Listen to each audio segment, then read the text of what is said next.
Hey yo l'équipe, ravi de vous retrouver aujourd'hui pour cette nouvelle vidéo. Au programme du jour, j'ai décidé de déménager mes Camponotus fulvopilosus. Ici à l'intérieur de cette fourmilière que j'ai aménagée, vous vous dites bah tiens il y a déjà une ouvrière, le déménagement n'a pas encore commencé.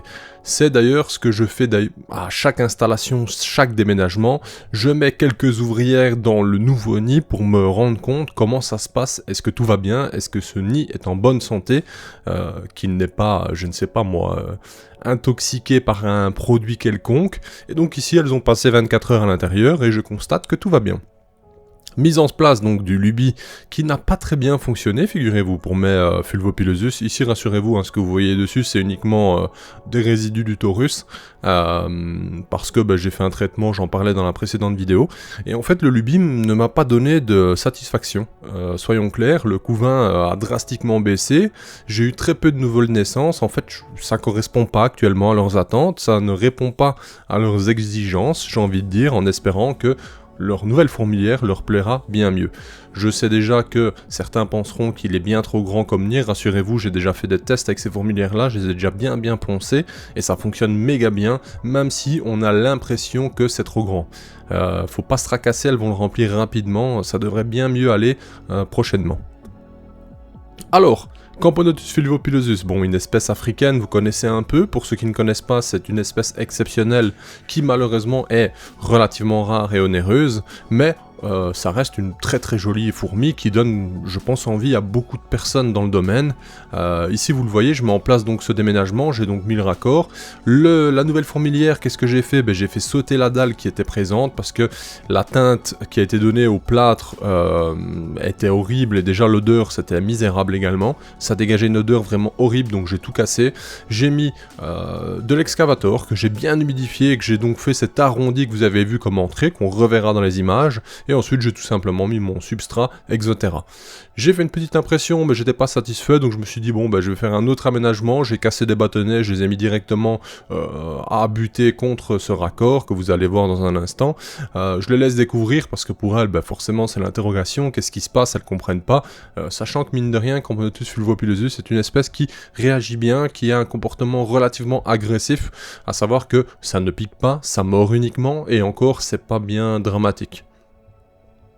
Elles ont quelques particularités, notamment le fait de creuser dans le sable avec leurs pattes, elles agitent très rapidement leurs pattes et elles cherchent justement à trouver des ressources enfuies, ça c'est assez génial à observer. Comme on peut le voir, forcément il y a des ouvrières qui sont toujours en exploration, on a ces petites aérations que je fais moi-même, donc pour des raccords de 10, rien de chinois en soi, je fais un pas de vis, je viens mettre une contre-impression comme un écrou, je laisse des micro-aérations qui permettent à ce qu'un léger flux se fasse, et au final ça améliore quand même la qualité de vie des setups en général, ça évite une accumulation d'humidité, bien que si vous exagérez, forcément l'humidité va s'accumuler.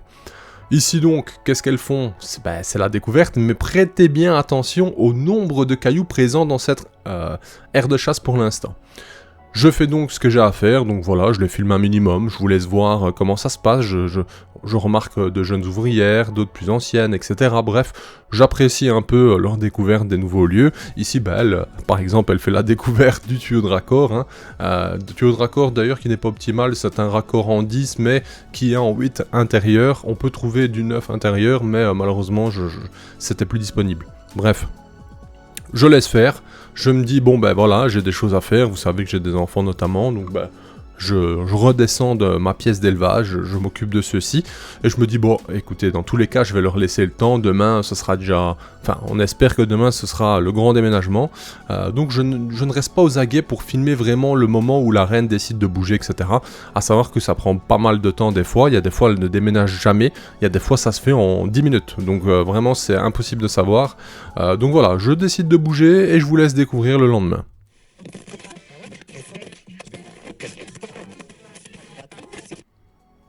Figurez-vous au final que 2 heures après, en fait, je viens voir ce qui se passe, et elles avaient déjà déménagé. Magie, effectivement, leur précédent lieu de vie ne leur convenait pas. À savoir qu'il ne faut pas pour autant décrier les lubies, ça fonctionne très bien avec beaucoup d'espèces, mais visiblement ici, c'était pas ce qu'elles attendaient. Le déménagement s'est fait complètement sans que je n'ai à déménager qui que ce soit. Absolument toutes les ouvrières ont déménagé sur peu de temps. Cependant, il était tard, donc je décide quand même d'aller me coucher, et je vous filme ce déménagement le lendemain.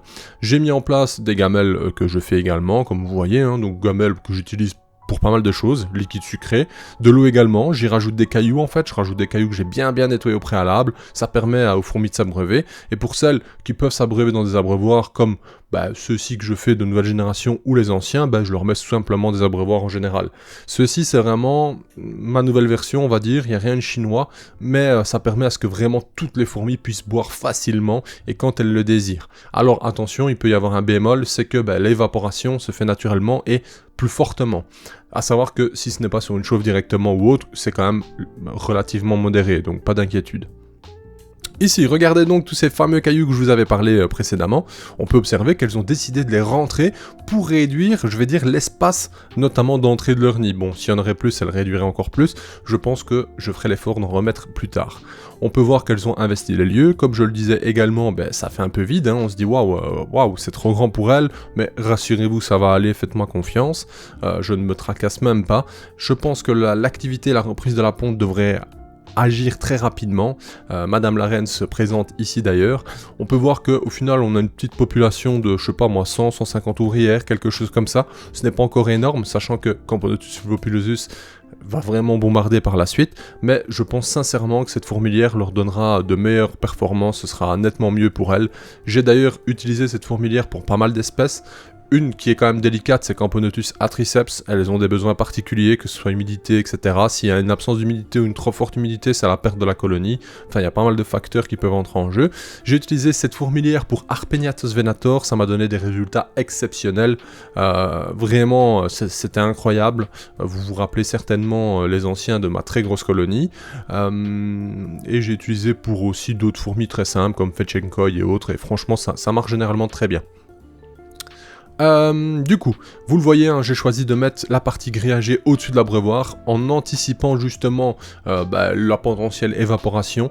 Donc pour éviter une accumulation d'humidité sur les parois, justement cet espace micro-grillagé permettra justement que l'humidité s'échappe directement, plus les petits raccords que j'ai rajoutés, tout devrait bien se passer. Fulvopilosus n'est pas une espèce qui apprécie particulièrement l'humidité, mais je sais qu'un petit point humide tout de même dans leur nid ne fait pas de tort, du moins quand elles sont pas encore énormément.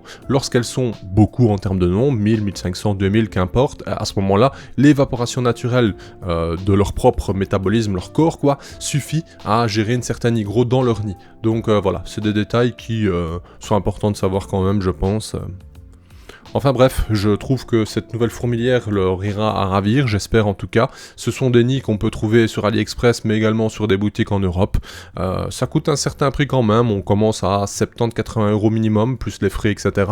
Mais ce sont des fourmilières qui fonctionnent vraiment bien et qui peuvent contenir environ, pour les fulvos, ça sera peut-être 1500 ouvrières maximum, quelque chose comme ça en tout cas. Pour d'autres petites espèces, on peut vachement partir au-dessus des 2000. Enfin voilà, je vous remercie d'avoir regardé cette vidéo. Si elle vous a plu, n'hésitez pas à laisser un commentaire. Dites-le moi, j'attends vos retours dans tous les cas et je vous dis à bientôt pour de prochaines vidéos. Bye. Hey, si toi aussi tu as apprécié la vidéo, n'oublie pas de t'abonner, de laisser un like, voire un commentaire, ou même de nous suivre sur les réseaux. Merci et à bientôt l'équipe.